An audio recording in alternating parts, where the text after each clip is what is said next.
So I told y'all I love a good literary connection, and I'm currently reading now Just Right Jillian by Nicole Collier. I already read her last book, The Many Fortunes of Maya, and what was consistent in her books I read so far. You have a two-parent household, a very, very, very functional relationship between. But Just Right Jillian, you have Jillian, who is very shy. And right before her grandmother passed, her Grammy passed, she had hopes and dreams of becoming a better person, becoming more confident, finding her voice, being truly who she is. The way her grandmother described it is, you're hiding. You need to stop hiding. The world needs to see you. And when the grandmother passed, she went back into her shell. I love the relationship she has with her mother and her father, the openness she can have with her family. There was one scene where she really wanted to go to school, even though she wasn't doing well. I want to say she had like laryngitis or something like that. And she was adamant to her mom. First, she's accepted it, and then she turned around and told her mom, "I need to go to school because I need to be a part of this." This I'm not gonna tell you what it is because it's gonna give away the book. But there's so much more I want to say about this book, but I just talk about the power relationship. I'm also learning too so sometimes we're in our heads, and that's my biggest issue with reading this book. Granted, she's going through her growing pains, but it's like for instance, she had to get glasses. And she really wanted the red glasses because her Grammy's favorite color is red. And she was trying to find ways to be more bold. And that's my next point. And so Grammy always wore something red, whether it was red scarf, whether it was red blouse, she always wore something red. So she figured her starter being bold. Number one, all the girls wore their hair a certain way. So one day she told her mom, "I don't want to wear my hair twisted. I want it out in a puff ball." Her mom was like, "Oh, okay. So, and she did little stuff like that. And it shows, even when you don't feel brave, even when you don't feel bold, you got to do something that's bold. And that helps build that courage and build that boldness inside of you, which is pretty dope when you're watching her journey do this. But there were times I was like, just speak up, just say something. And she would cower down and not respond to certain things or not speak up, but she could have spoken up. It's so many things in this book, but she definitely does not want to be in her shell. And there's so many parallels to other stories I have read. One story that comes to mind is Ebb and Flow by Tracy, I think it's Tracy C. Baptiste.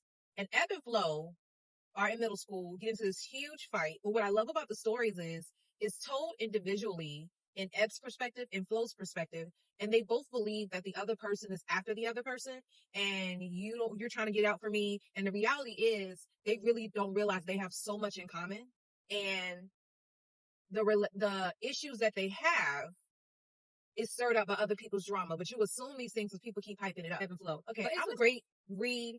I loved it. So, and Flo really thought Ebb was coming for him, and really Ebb wasn't. But you got to read the book. It's super hilarious. I've read several books by Tracy C. Baptiste. But let me get right to Jillian. Was so shy.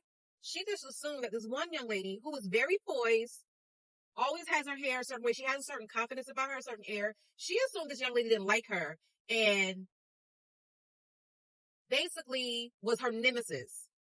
Well, as you read the book, you realize this is not what it seems. And that again made me realize about Ebb and Flo. How they really, because an unfortunate incident happens, they are put together as enemies when the reality is they really could be friends.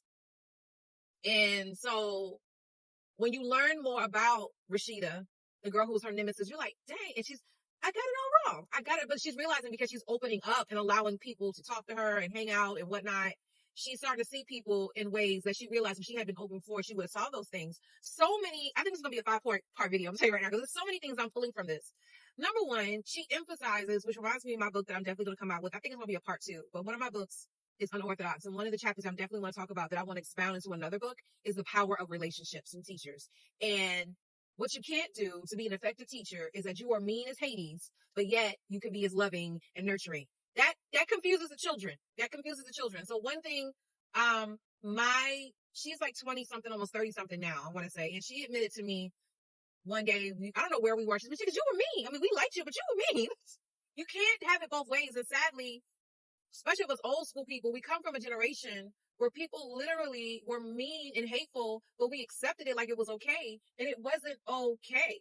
Jillian's teacher can detect, which any good, perceptive, caring adult. Now, she's a no-nonsense teacher, but she's strict and she has a poise about her, but she isn't mean.